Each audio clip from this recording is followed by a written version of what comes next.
방금 읽은 이 본문 말씀의 배경은 이렇습니다. 이스라엘이 바벨론에게 점령당한 이후에 많은 백성들이 포로로 바벨론으로 끌려갔습니다. 그 후에 페르시아가 바벨론을 점령하게 되고 페르시아 고레스 왕의 포로 귀환 정책으로 일부 포로들이 이제 본국 이스라엘로 귀환하게 되었습니다.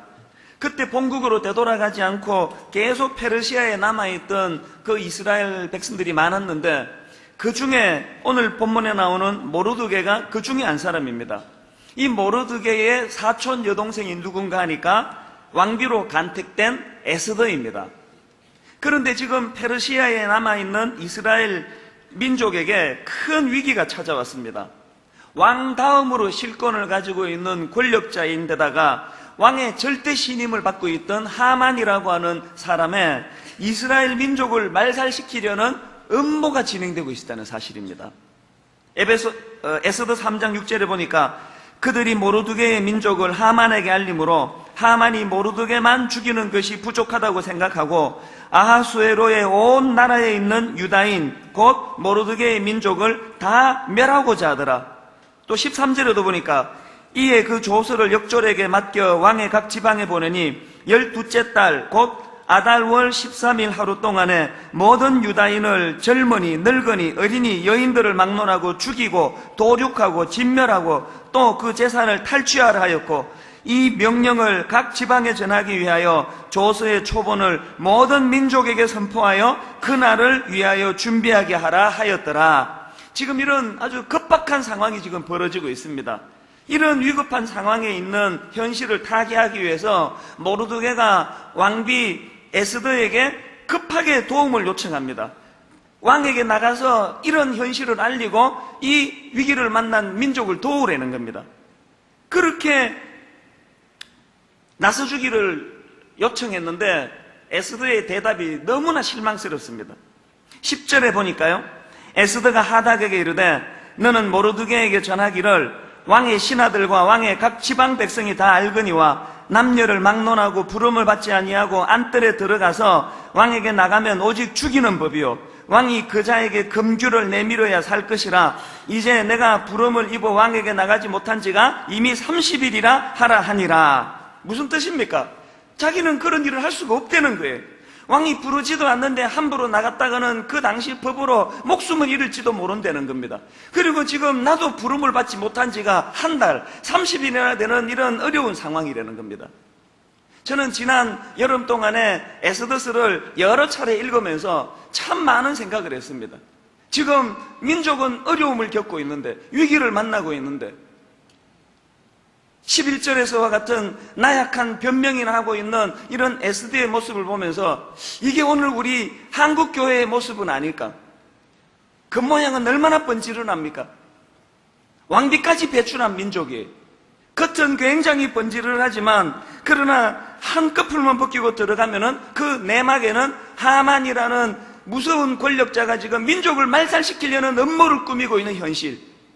그 앞에서 에스더는 모양만 그저 왕비라고 그냥 폼을 잡고 있지, 그런 어려움을 당하는 민족을 위해서 아무것도 할 수 없는 무기력한 그 에스더의 모습을 보면서 오늘 현실 우리 조국 교회의 모습을 바라보며 마음이 아프기도 하고 그 무기력한 에스더가 꼭 제 모습을 보는 것 같아서 그래서 마음이 아팠습니다. 그러면서 제가 이 본문 11절 말씀을 에스더의 변명을 계속 읽고 또 읽고 묵상을 했는데 한마디도 거기에 반박할 말이 없는 완벽한 변명이에요.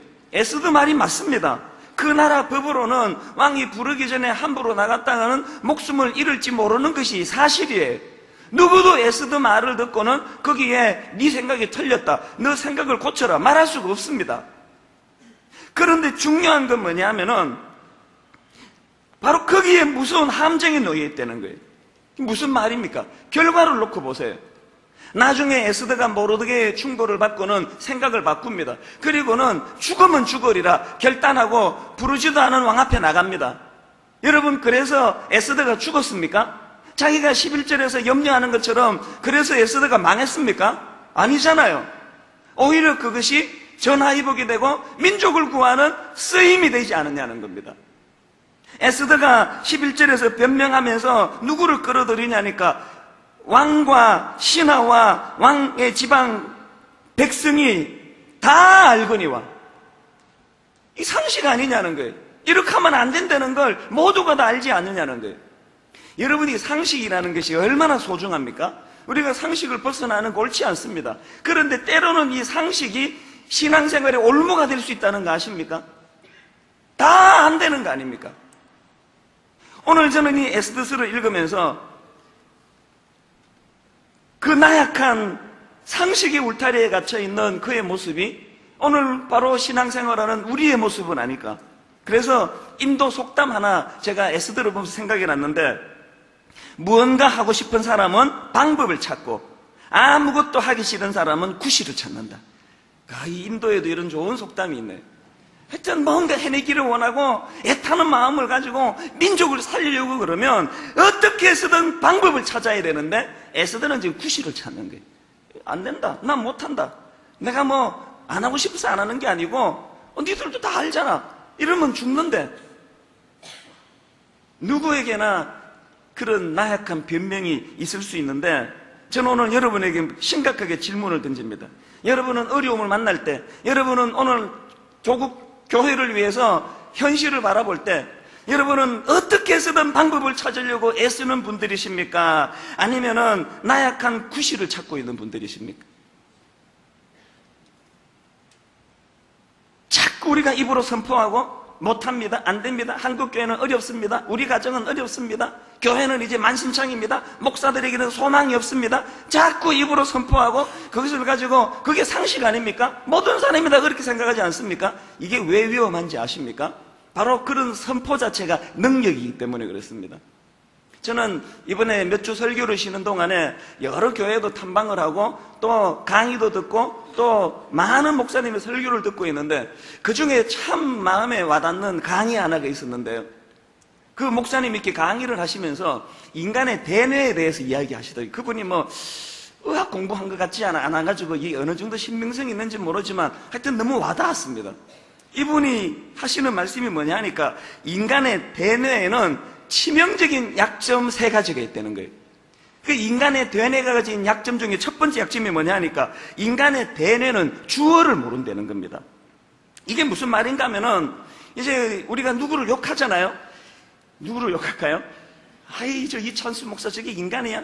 저게 왜 몇 주간 그 교회를 설교도 안 하고 말이야, 막 이렇게 막 여러분 욕을 하시잖아요.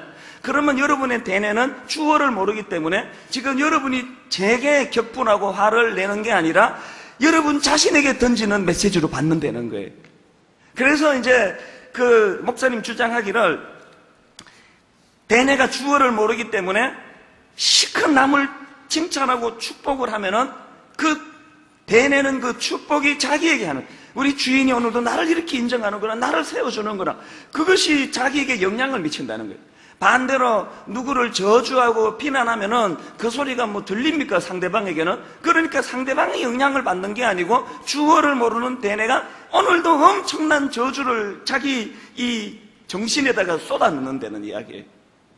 그러면서 이제 하는 이야기가, 이렇게 남을 비난하기 좋아하고 욕하기 좋아하고 저주 퍼붓기 좋아하는 사람들은 나중에 죽을 때 엄청 고생하면서 죽는다는 겁니다. 왜냐하니까 그 자기가 던졌던 메시지 때문에 뇌가 망가져가지고 죽을 때 굉장히 어려워지는 됩니다. 여러분, 뜬금없는 소리지만 잘 죽고 싶지 않으세요? 언어를, 축복의 언어를 바꾸셔야 됩니다. 누구를 축복하고 세워주고 인정하면 대뇌는 주어를 모르기 때문에 그게 전부 자기에게로 온답니다. 그런가 하면 두 번째로, 대뇌는 시제를 모른다는 겁니다. 과거, 현재, 미래 시제를 모른답니다. 이게 참 일리가 있다 싶은 게요, 여러분 한 30년 전에 누구에게 엄청나게 상처를 받았잖아요. 그 사람이 이제 사과도 하고 화해하고 다 끝났어요. 그런데 그게 오늘 문득 떠오르는 거예요. 그래서 내가 그것을 기억하면은 대뇌는 시제를 몰라요. 그럼 또 분노가 생기는 거예요. 갑자기 막 기분이 나빠지고, 그 인간이 뭐 그런 게 있나고 막 분통이 솟구지. 부부 싸움의 거의 대부분은 이 시제 모르는 대뇌 때문에, 여자분들 특히. 다 정리하고 다 끝났는데 밥 먹다가 갑자기, 당신 그때 나 임신했을 때 그 신거 먹고 싶다 그랬을 때 안 사줬지. 그러면은 갑자기 막 얼굴에서 막 이렇게 모든 피가 위쪽으로 막 솟구치는 것처럼, 그러면 남편은 뜬금없이 밥 먹다가 막 사과해야 돼.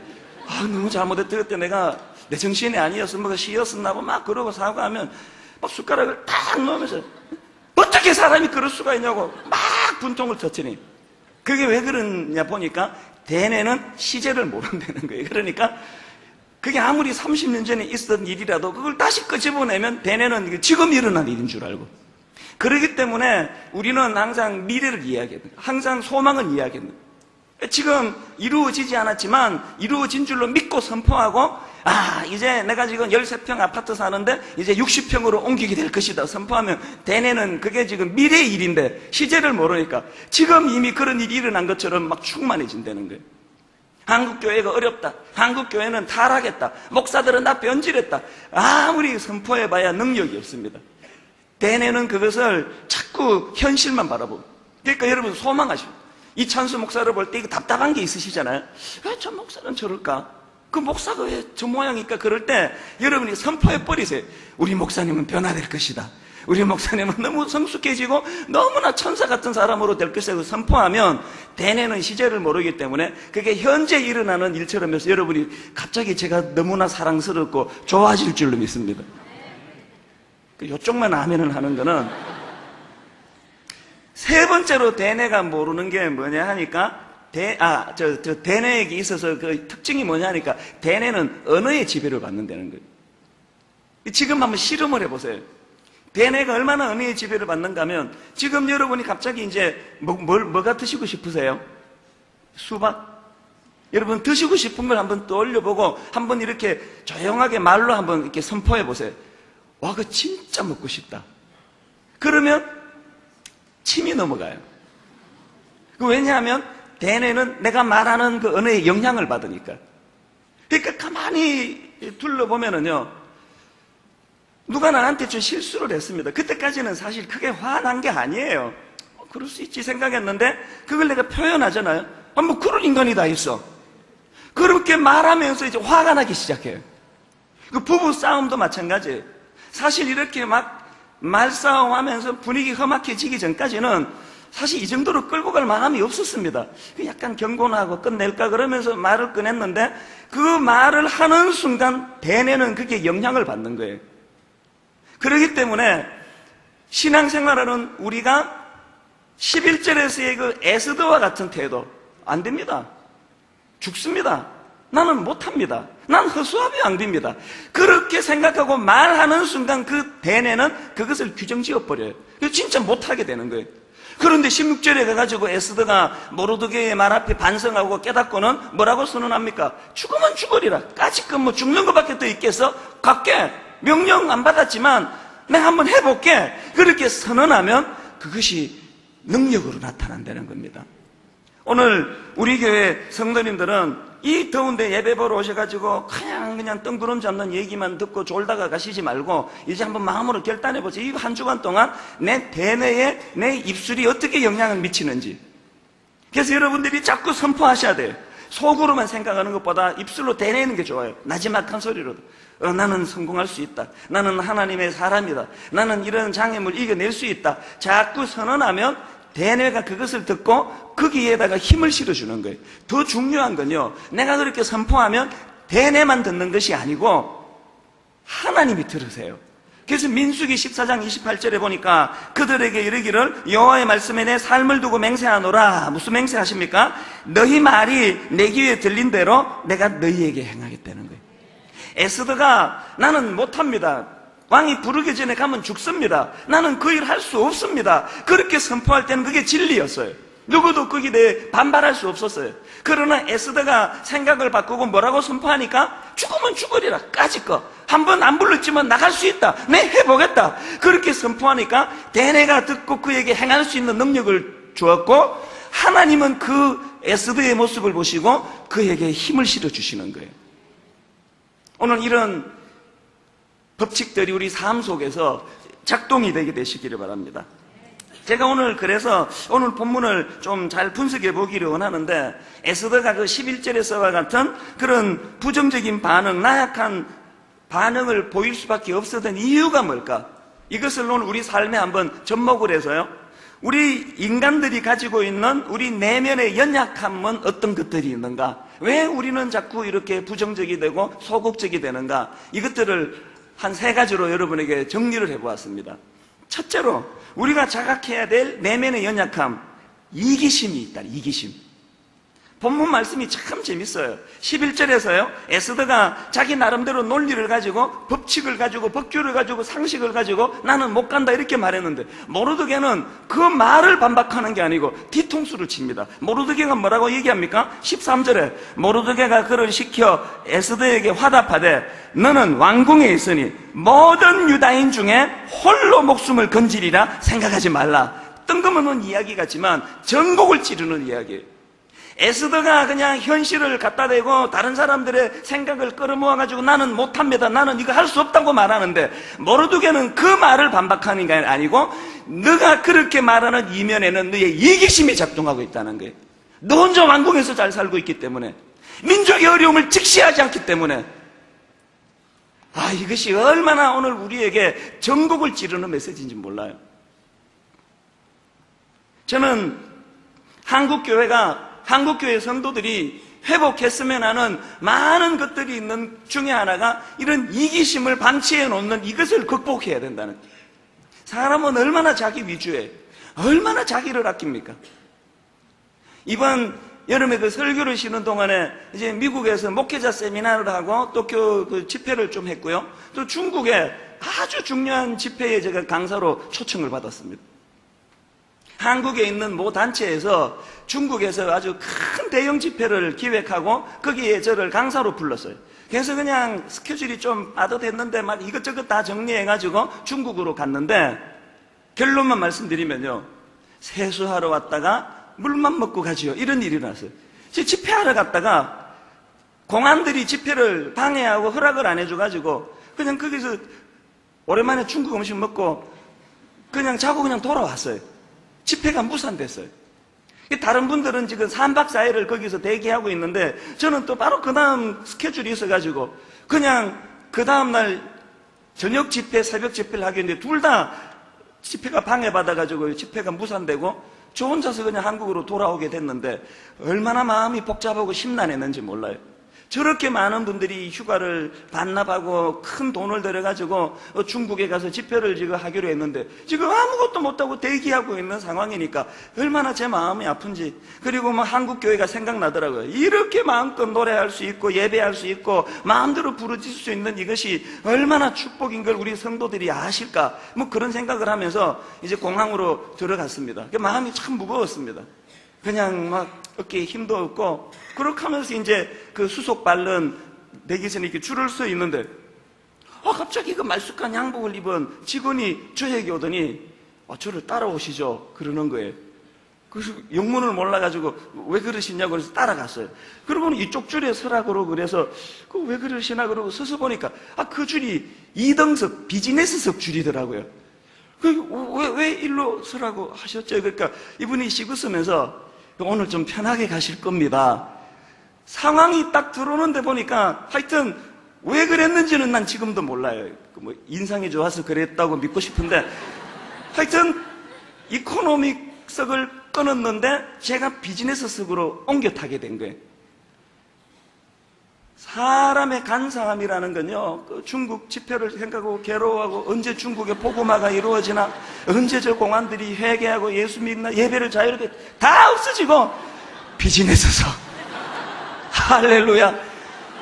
세상에 비행기 타보니까 비즈니스석 진짜 좋더라고요. 이게 180도로 누워요. 180도로. 그래가지고 꼭 무슨 애처럼 단추를 누웠다가 폈다가 누웠다가 폈다가 그러고, 벌써 이게 메뉴가 다르더라고요. 메뉴가 막 하여튼 이렇게 탁 메뉴들로 가지고 무릎을 꿇고는 그 안내하는 그 스튜어디스가 뭘로 드시겠습니까? 양송이 뭐가 있고 뭐 소고기 뭐가 있고 막 너무 막 기쁜 거예요. 그래가지고 그 조금 누릴라 그러는데 다 왔다고 이제 준비하라 그래서, 저는 비행기를 100수십 번 타면서 비행기 시간이 짧아서 화났던 적이 그날 처음이에요. 왜 중국에서 한국까지 이렇게 짧은 거야? 막 그러면서, 그래서 제가 내려가지고는 참 무슨 생각이 드는가 하면, 이게 되게 웃기려고 좀 과장한 것도 있습니다만, 이게 인간이에요. 그렇게 집회가 무산이 되고 복음이 드러나지 않고 복음이 방해를 받는 게 너무 마음 아팠던 게 사실이지만, 그러나 여러분, 그 3등석 끊었는데 2등석으로 가게 되는 그거 하나만 해도 그 앞에 막 마음이 힘들었던 게 다 없어질 정도로 연약한 게 그게 인간이에요. 그러니까 우리는 항상 이런 나중심, 이런 본능적으로 이기적인 마음을 갖고 있다는 것을 항상 경계하고 간과해서는 안 된다는 겁니다. 오늘 한국교회가 욕을 먹는 건 강도짓을해서 욕을 먹는 게 아니에요. 이런 이기적인 자기 본능을 방치해 놓은 이것에 대해서 세상이 비난하는 거예요. 저는 안철수 씨를 참 존경하는데요. 다 아시죠? 이분은 원래 의사 아닙니까? 의과대학을 졸업하고 또 의학 박사학위를 갖고 있는 분인데, 이분이 컴퓨터 백신 프로그램으로 우리나라를 위해서 기여하고 있는데요. 저는 그분이 쓴 책을 읽으면서 참 감동을 받은 한 대목이 있습니다. 영혼이 있는 승부라는 이 책을 보니까 한 대목에서 정말로 제가 숙연해지는 대목이 있는데요. 이분이 이제 그 백신 프로그램 V3를 만들어서 너무나 많은 공헌을 했는데, 이제 이것이 이제 명성이 알려졌어요. 어느 날 미국에 있는 그 백신 소프트웨어 회사랍니다. 메가피에서 회장님이 직접 이 안철수 씨를 초청했습니다. 그리고는 무슨 제안을 하는가 하니까 그 백신 V3를 자기들에게 팔으라고 합니다. 그러면 $10,000,000를 주겠다는 거예요. 뭐 안 놀라실 줄 알았습니다. 뭐 $10,000,000, 그게 뭐지? 근데 참 엄청난 돈이에요. 그러면서 이제 그 설득하면서 그 메가피 회장이 뭐라고 설득하는가 하니까, 안철수 씨, $10,000,000면은 평생을 미국에서 이제 그 요트를 타고, 이 요트는 미국 사람들의 부의 상징 아닙니까? 평생 요트를 타고 즐길 수 있는 그런 인생이 펼쳐질 것입니다. 그런 달콤한 유혹에 안철수 씨가 이런 지하에 거절했다는 거예요. 그 책에서 제가 감동을 받은 건, 그가 뒤도 돌아보지 않고 거절한 건 두 가지 이유래. 하나는 대한민국 국내 소프트웨어 산업을 보호해야 되기 때문에 외국 기업에 팔 수 없다는 것. 그리고 또 하나는 자기와 함께 동고동락하는 직원들에게 그것을 못할 짓이라는 거예요. 그 책임감을 자기가 가지고 있다는 거예요. 그 이야기를 제가 읽으면서요, 참 내 도전을 받았어요. 제가 조사를 다 해보니까 안철수 씨는 크리스찬이 아니에요. 그 책에 이런 대목이 있는데 한번 들어보세요. 나는 우주에 절대적인 존재가 있든 없든 사람으로서 당연히 지켜나가야 할 중요한 가치가 있다면 아무런 보상이 없더라도 그것을 따라야 한다고 생각한다. 자, 한번 들어보세요. 내세에 대한 믿음만으로 현실과 치열하게 만나지 않는 것은 나에게 맞지 않는다. 여러분, 믿음이 있는데 현실 도피하기 좋아하는 분 잘 들으셔야 됩니다. 날마다 철학기도 나가고 금요기도 새벽기도 온갖 종류를 기도 다 하고 교회에서 사는데 현실에 최선을 다하지 않는 거, 그거 옳지 않다는 거예요. 그런가 하면은 그 다음에 보니까 또 영원히 없다는 이유만으로 살아있는 동안에 쾌락에 탐닉하는 것도 너무나 허무한 노릇이다. 다만 언젠가는 가치 없어질 동시대 사람들과 좀 더 의미 있고 건강한 가치를 지켜가면서 살아가다가 별 너머에 먼지로 돌아가는 것이 인간의 삶이라 생각한다. 하나님 안 믿으니까 뭐 먼지로 돌아간다 이렇게 생각할 수 있는데, 제가 감동을 받는 건 뭐냐 하면은 이런 난 크리스찬인 안철수 씨도 뭐라고요? 살아있는 동안에 어떻게 해요? 같이 살다가 없어질 동시대 사람들. 너무나 멋진 표현 아닙니까? 오늘 이 땅을 같이 호흡하는 저와 여러분들에게 있어서 같이 살다가 언젠가 같이 없어질 동시대 사람들에게 좀 더 가치 있고 좀 더 의미 있는 일을 하다가 가고 싶다는 이야기예요. 하나님 믿지 않는 세상 사람도 이런, 여러분, 자기의 이기심을 억누르고 이런 놀라운 가치관을 가지고 있다면 오늘 예수 믿는 사람들 너무 부끄러운 분 한두 분이 아니에요. 그저 예수 믿고 복 받아가지고 내 한 몸 잘 먹고 잘 살겠다는 그런 이기적인 마음. 여러분, 제가 공항에서, 중국 공항에 줄 서 있는데 나보고 이유 없이 오라 그래서 이쪽 줄을 옮겨 서라 그러니까 제일 먼저 본능적으로 든 생각이 뭔지 아세요? 내가 이렇게 유명해졌나? 내가 이렇게 일을 많이 하니까 하나님 이렇게 보상해 주시나? 이게 벌써 유치한 생각이라, 유치한 생각. 그래서 내가 물어봤습니다. 왜 제가 이렇게 옮겨갔습니까? 그분 말씀이 그냥 무작위로 그렇게 한대요. 그래서 둘러볼 때 그 옆에 제가 있었던 거예요. 우리는 자꾸 이럴 때 영적인 해석도 자기 위주, 영적인 축복도 자기 위주, 늘 이런 이 이기적인 우리의 본능을 방치하고 있는 것. 이것이 에스더 내면에 있는 연약함을 모르드게가 지적한 거예요. 그런가 하면 두 번째로 우리가 자각해야 될 내면의 연약함이 뭐냐? 하나님 섭리에 대한 무지함입니다. 이게 무슨 말씀인가 하면요, 에스더가 어떻게 왕비가 될 수 있었냐는 거예요. 그 왕비가 되는 과정을 그리고 있는 2장 9절에서 참 의미 있는 메시지가 있는데, 2장 9절을 가만히 보세요. 헤게가 이제 그 일을 주관하는 담당관입니다. 헤게가 이 처녀 에스더를 좋게 보고 은혜를 베풀어 몸을 정결하게 할 물품과 일용품을 주고 막 이런 여러 가지 배려를 해주고 아름다운 처소로도 옮겨주는 거예요. 그런데 지금 이 헤게가 에스더에게 그런 배려를 해주는데 그것을 설명하는 구절에 화면에 다시 한번 비춰보세요. 헤게가 이 처녀를 좋게 보고 그 다음에 은혜를 베풀어라는 거 하나가 삽입이 되는데, 이 은혜가 원어로 보면은 헤세드예요. 헤세드. 이제는 여러분 헤세드라는 단어 다 아시죠? 이 헤세드는 인간의 성품을 설명할 때 쓰는 단어가 아니에요. 이 헤세드는 자기 백성을 향하신 하나님의 긍휼하심을 설명할 때 쓰는 단어가 헤세드예요. 자, 보세요. 지금 얼굴 예쁜 여자를 왕비로 삼기로 하고 전국에 있는 이쁜 여자들이 다 모였습니다. 그런데 그것을 담당하던 담당관이 유독 에스더에만 호의를 베풀었어요. 그에게 용품을 주고 좋은 방을 제공하고 다 해줬어요. 그런데 성경은 그것이 사람의 호의가 아니고 뭐라고요? 헤세드였다는 게 헤세드. 거기에 하나님의 은혜가 개입됐다는 거예요. 그래서 그가 왕비가 됐어요. 그러면 에스더는 어떤 태도를 취해야 합니까? 모르드게가 지금 그 부분을 지적하는 거예요. 14절에 보니까 이때에 너가 만일 잠잠하여 말이 없으면 유다인은 다른 데로 말미암아 노인과 구원을 얻으려와 너와 내 아버지 집은 멸망하리라. 그 다음 잘 들으세요. 너가 왕후의 자리를 얻은 것이 이때를 위함이 아닌지 누가 알겠느냐 하니, 너에게 그 헤세드의 은혜를 주셔서 자격도 없는 에스더에게 왕비의 자리까지 오르게 하신 것은 오늘 이렇게 민족이 어려움을 당할 때, 민족의 위기를 만날 때 쓰임받기 위함이 아니냐는 거예요. 이때를 위함이 아닌가. 오늘 여러분 중에 경제적으로 풍요로운 분 계시죠? 온 세상 사람들이 지금 경제적인 어려움을 만나서 고통할 때 유산을 많이 받아서 그런지 미리 사업에 벌어놓은 게 많아서 그런지 돈 걱정 안 하고 사시는 분 이 안에 계시죠? 잘 들으셔야 합니다. 거기에 하나님의 헤세드의 은혜가 있어요. 그리고 하나님 이렇게 물으세요. 이때를 위함이 아닌가는 이때가 언젠지 너 아느냐? 부모는 책 한 장 안 읽고 공부라고는 그냥 담을 쌓고 사는데 이상하게 그 집에 애가 그냥 그렇게 학자 같은 애가 나가지고 아무것도 해준 게 없는데 서울대 가고 막 이렇게 뻗어나가요. 그러면 거기에 헤세드의 은혜가 있는 거예요. 그러면 어떻게 반응해야 됩니까?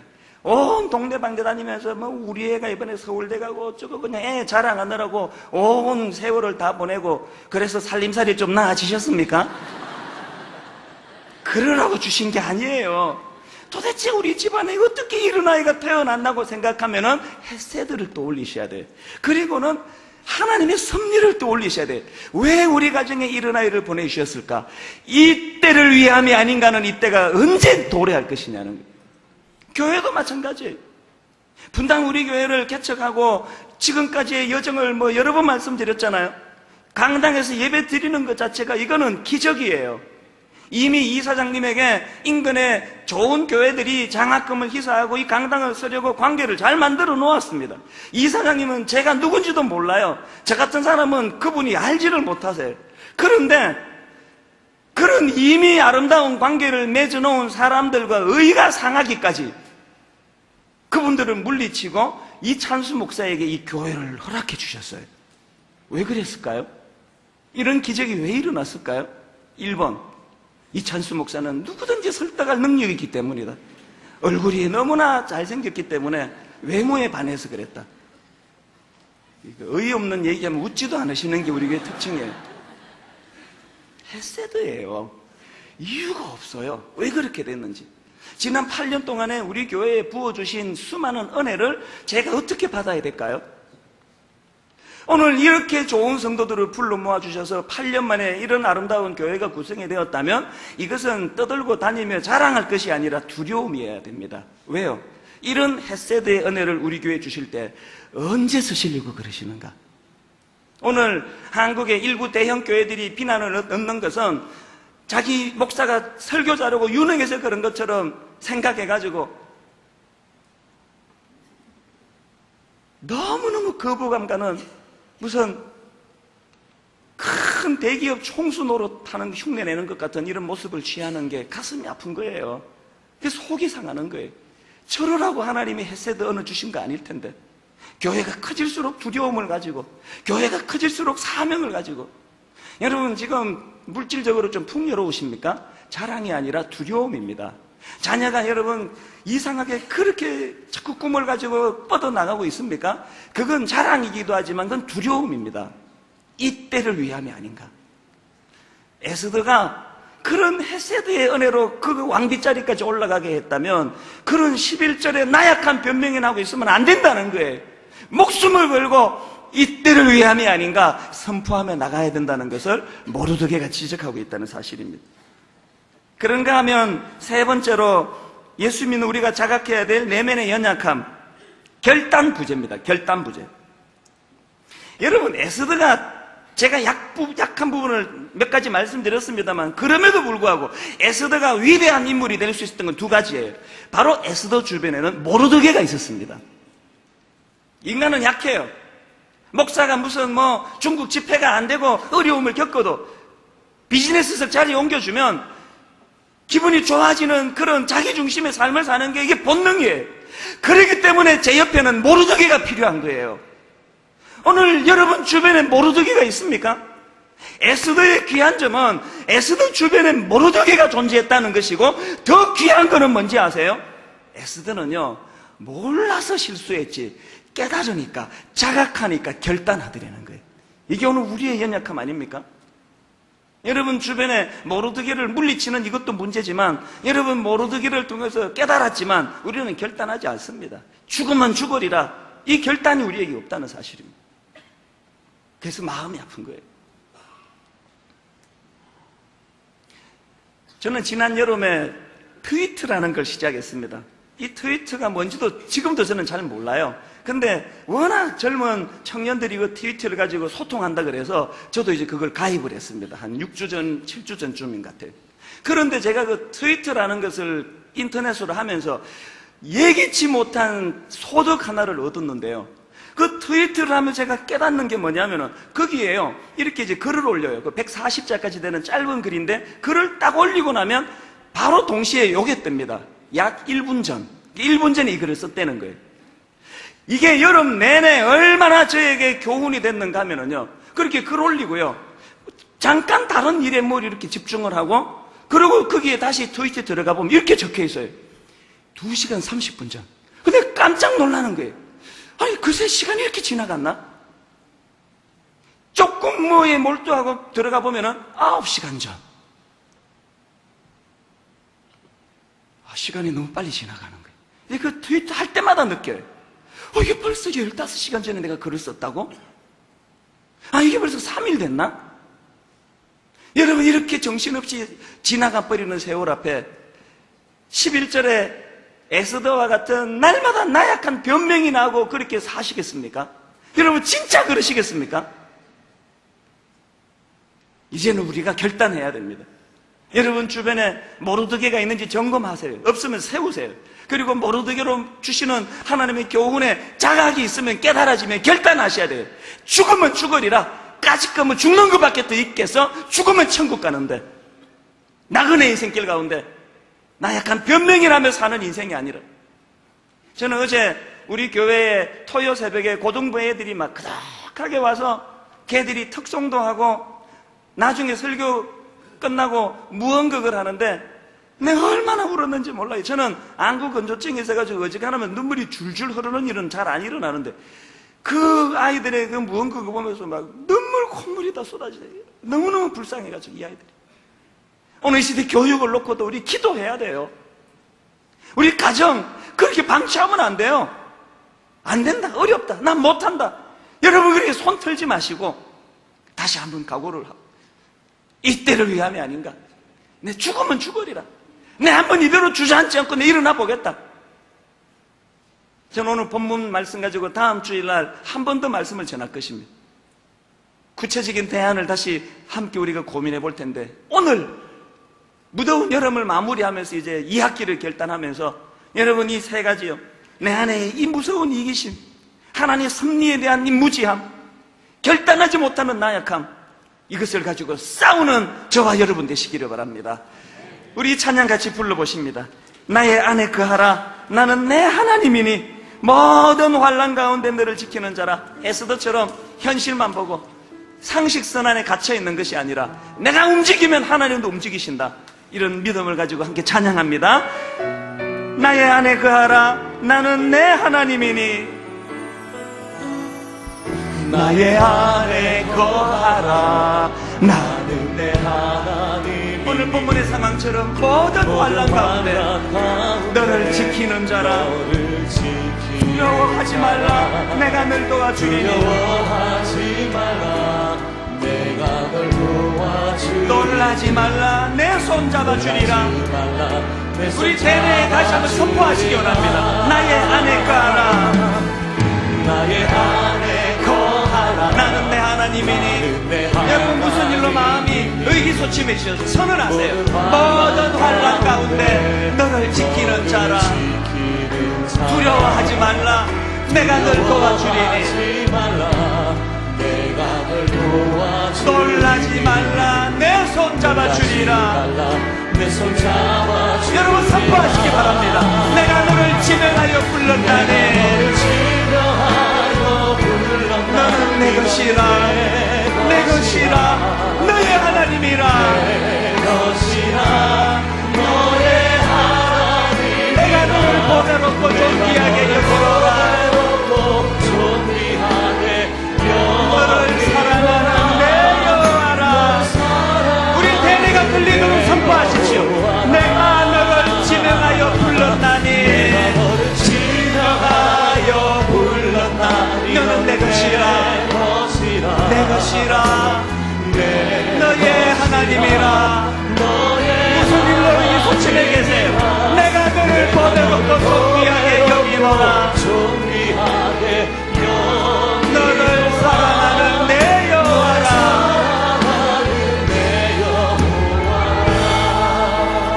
여러분 제가 그 답답함을 느끼는 게 뭐냐 하면은요, 사부 예배 때문에 이제부터 한 3, 40분 우리가 찬양하고 기도하고 뜨겁게 매달리고 결단을 내리고 싶은데 시간이 충분하지 않아요. 이게 우리 교회의 약점이에요. 그렇기 때문에 우리 몰두하는 수밖에 없어요. 40분 찬양한 것처럼, 40분 기도한 것처럼 집중하는 수밖에 없습니다. 그래서 몸이 연약하신 분들, 우리 어르신들만 빼고는 한번 다 자리에서 일어나 보세요. 우리 이 찬양을 부르고 이제 나의 힘이 되신 여호와여, 내가 주님 앞에 나가기 원하면 우리 찬양 가운데, 여러분 시간이 없어서 2, 3분밖에 못 부르지만 40분 찬양하는 것처럼 집중해서 이 시간, 이때를 위함이 아닌가. 죽으면 죽으리라 선포하면서 찬양합니다. 나의 안에 거하라. 나는 내 하나님이니. 안에 거하라. 나는 내 하나님. 집중하십시오.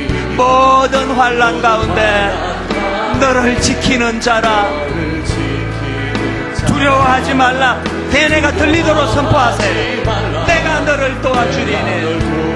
놀라지 말라. 내 손 잡아주리라. 아멘. 내가 너를 지명하여 불렀나니. 하여 불렀. 너는 내 것이라. 내 것이라. 너의 하나님이라. 내가 너를 보배롭고 존귀하게 여기노라. 너를 사랑하는 내 여호와라.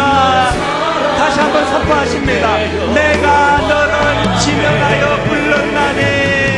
너를 지명하여 불렀나니. 너는 내 것이라. 내 것이라. 너의 하나님이라. 내가 너를 보배롭고 존귀하게 여기노라. 하나님 살아계십니다. 너를 사랑하는 내 여호와라. 나의 힘이 되신 여호와여, 나의 힘이 되신 여호와, 내가 주님을 사랑합니다. 내가 주님을 사랑. 여러분, 대대가 들리도록 힘있게 선포하십시오. 주는 나의 반석이십니다. 나의 반석이시며 위기를 만날 때마다 주님은 나의 요새가 되십니다. 나의 요새. 어려울 때마다 선포하십시오. 주는 나를 건지시는 나의 주, 나의 하나님, 나의 주, 나의 하나님, 나의 피할 바위시요, 나의 피할 바위시요, 나의 방패시라. 나의 우리 대대가 인식하도록 선포하시기 바랍니다. 나의 하나님, 나의 하나님,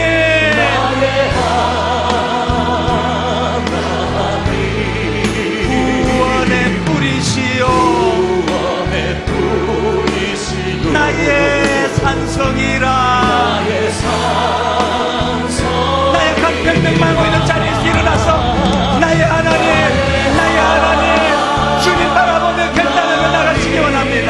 나의 하나님, 선포하십시오. 그는 나의 여호와. 선포하십시오. 나의 구세주, 나의 구세주, 나의 생명이신 여호와여, 나의 생명이신 여호와, 내가 주님을 찬양합니다. 내가 주님을 찬양합니다. 주는 나의 사랑이시며 주는 나의 사랑이시며 나의 의지시라. 나의 의지시라. 주는 나를 이끄시어 주는 나를 주의 길 인도하시며. 주의 길 인도하시며 단호하게 선포하시기 바랍니다. 나의 생의 목자 되시니. 대대가 들리도록 선포하세요. 내가 따르리라. 이 선포가 능력이 될 줄 믿습니다. 나의 하나님, 나의 하나님, 생명의 면류관으로, 생명의 면류관으로 내게 씌우소서. 내게 씌우소서. 나의 하나님, 나의 하나님,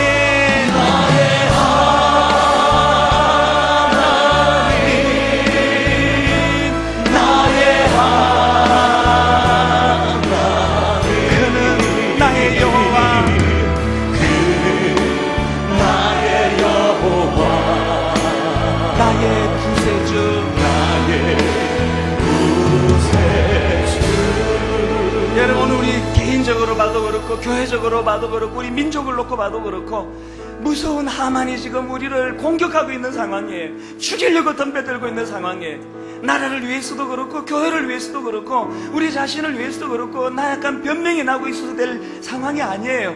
이 시간 하나님 앞에 힘을 얻어 두 단어를 기억하세요. 이때를 위함이 아닌가. 내게 은혜 주신 하나님 이 헷세드의 사랑, 이때를 위함이 아닌가. 또 하나, 죽으면 죽으리라. 까짓것 뭐 죽으면 천국 가는데 비겁하게 살지 않겠다. 우리 가정을 위하여, 이 나라를, 이 교회를 위하여 한번 합심해서 같이 기도하십니다. 큰 소리로 뜨겁게 기도하시기 원합니다. 살아계신 하나님 아버지, 오늘 예배 가운데 우리의 이기적인 태도를 발견합니다. 우리는 이기적인 사람입니다. 하나님, 이 이기적인 우리의 태도가 주님 앞에 쓰임받는 데 방해되지 않게 하여 주시옵소서. 섭리에 대하여 우리는 무지합니다. 왜 내게 은혜를 주시는지 우리는 알지 못합니다. 이때를 위한 믿음을 허락하여 주시옵소서. 이때를 위함이 아닌가, 이때를 위함이 아닌가. 하나님 아버지, 그런가 하면 하나님 우리에게 아버지는 결단할 줄 아는 믿음이 필요합니다.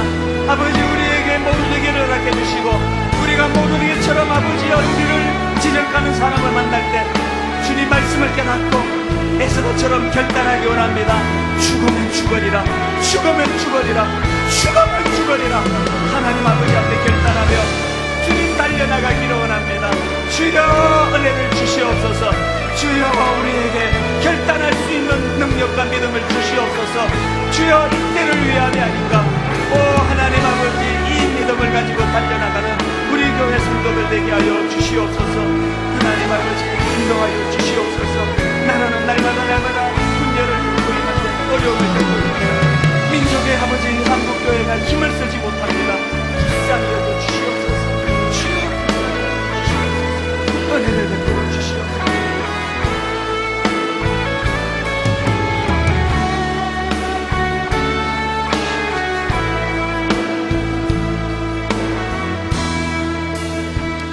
우리 한 가지 더 기도 제목 가지고 나눕니다. 이 시간 기도할 때 우리의 이기적인 태도를 억누르고 주님이 나라를 살려주시옵소서. 하나님 천안함 이후로 지금 이상하게 흘러가고 있습니다. 너무너무 많은 분열이 일어나고 있는데 정치 지도자들은 그것을 해결할 힘이 없어 보입니다. 이 나라를 불쌍히 여겨 주시옵소서. 주님 이 나라를 지키기 위하여 우리 그때 어른들이 피 흘려 지킨 조국입니다. 하나님 한국교회를 불쌍히 여겨 주시고 아무리 일도 할 줄 모르는 이 무기력한 교회가 주님의 십자가로 회복하여 민족의 대안이 되게 하여 주시옵소서. 우리 조국 대한민국과 한국교회를 위하여 분당 우리 교회를 같이 기도하시겠습니다. 살아계신 하나님 아버지 우리나라를 주님 불쌍히 여겨 주시옵소서. 주님이 민족을 불쌍히 여겨 주시옵소서. 아버지 조국 대한민국의 묵은 십자가가 아버지여 드러나게 하여 주시옵소서. 무기력한 교회를 불쌍히 여겨 주시옵소서. 주여 한국교회에 능력이 나타나게 하여 주시옵소서. 한국교회에 일어나는 하나님 아버지 앞에 이 때를 위함이 아닌가 장악하고 각성하며 주님 앞으로 나아가도록 인도하여 주시옵소서. 아버지 하나님 분당 우리 교회가 덩치만큼 허약한 교회가 되지 않기를 원합니다. 주여 분당 우리 교회를 살려주시옵소서. 주여 분당 우리 교회를 살려주시옵소서. 우리 교회가 하나님 아버지 껍데기만 요란한 교회가 되지 않도록 도와주시고 시대와 민족의 대안이 되는 교회가 되도록 인도하여 주시옵소서. 능력이 나타나는 교회 되도록 주님 인도하여 주시옵소서.